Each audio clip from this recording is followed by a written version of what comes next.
Close your eyes and picture a middle-class person. What do you see? A house in the suburbs, 2 cars in the driveway, annual vacations, kids in good schools, money for emergencies. Now open your eyes and ask yourself honestly, does that describe you? Or does it describe what you think middle class should look like? Here's the uncomfortable truth. Most people who call themselves middle class aren't actually living a middle class life anymore. They are living a carefully curated illusion, funded by debt, sustained by denial, and justified by the fact that everyone around them is doing the exact same thing. The middle class used to mean something concrete. It meant financial stability, upward mobility, and the ability to absorb life's surprises without collapsing.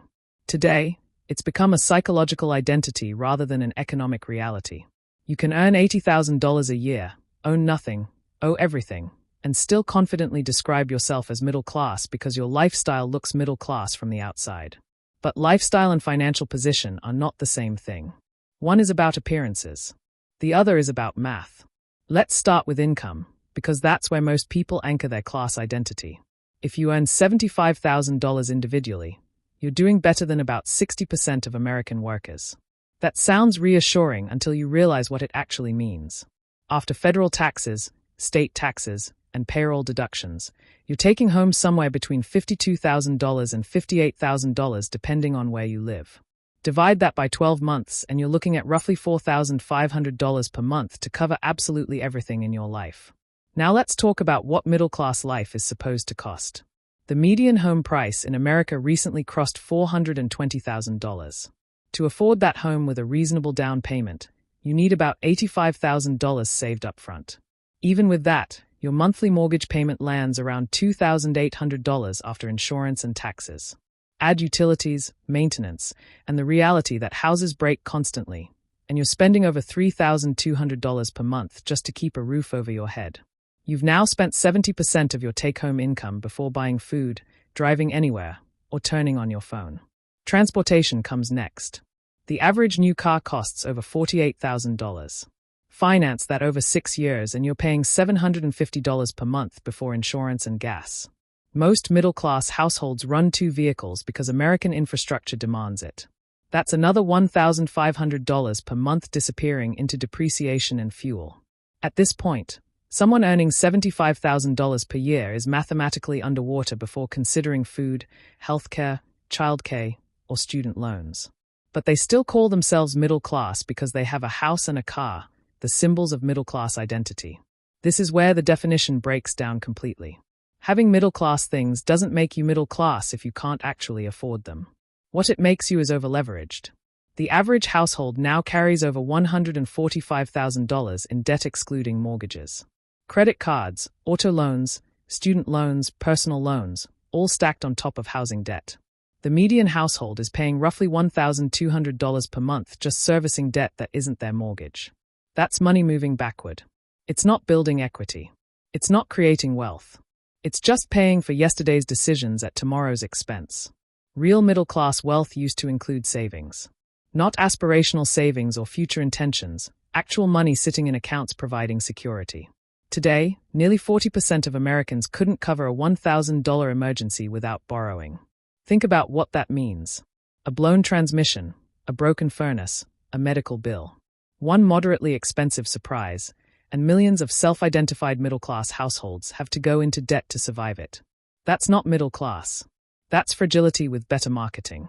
Retirement savings expose the gap even further. The median retirement account balance for households approaching retirement sits around $164,000. That might sound substantial until you run the numbers. Using conservative withdrawal rates, that produces about $6,500 per year in income. $540 per month.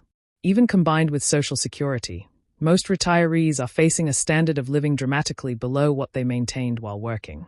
The middle-class lifestyle they funded with income disappears the moment the paycheck stops, and the savings they accumulated can't replace it. The psychological aspect of this makes it even harder to address. Humans are terrible at evaluating their own financial position because we don't judge ourselves by objective measures. We judge ourselves by comparison. And we compare ourselves to people in our immediate social circle who are also lying about their finances. Your coworker who just bought a $60,000 SUV might seem financially comfortable. You don't see the 7-year loan at 8% interest or the fact that they are making minimum payments on $30,000 in credit card debt. You see the car, and you internalize that as normal middle-class behavior. Social media amplifies this distortion exponentially. Everyone's highlight reel creates a baseline expectation that's completely detached from reality. Renovated kitchens, destination vacations, designer purchases, all presented without context about how they were funded. When everyone around you appears to be living a certain way, living differently feels like failure even when it's actually financial sanity. The result is that millions of people are competing to appear middle class rather than actually being middle class. Here's what actual middle-class financial stability looks like mathematically. It means your essential expenses consume no more than 50% of your take-home income. It means you save at least 20% of what you earn without exception. It means you can cover 6 months of expenses from savings without liquidating investments. It means your debt payments excluding your mortgage stay below 10% of your income. And it means your retirement accounts are on track to replace 70% to 80% of your working income when you stop earning. By these measures, the majority of people who identify as middle class don't qualify. The gap between perception and reality creates dangerous decision-making patterns. When you believe you're middle class, you make middle-class financial decisions even when your actual position can't support them. You finance furniture because that's what middle-class people do. You take vacations you can't afford because middle-class families take vacations. You avoid tough conversations about money because talking about financial stress contradicts the middle-class identity you're trying to maintain.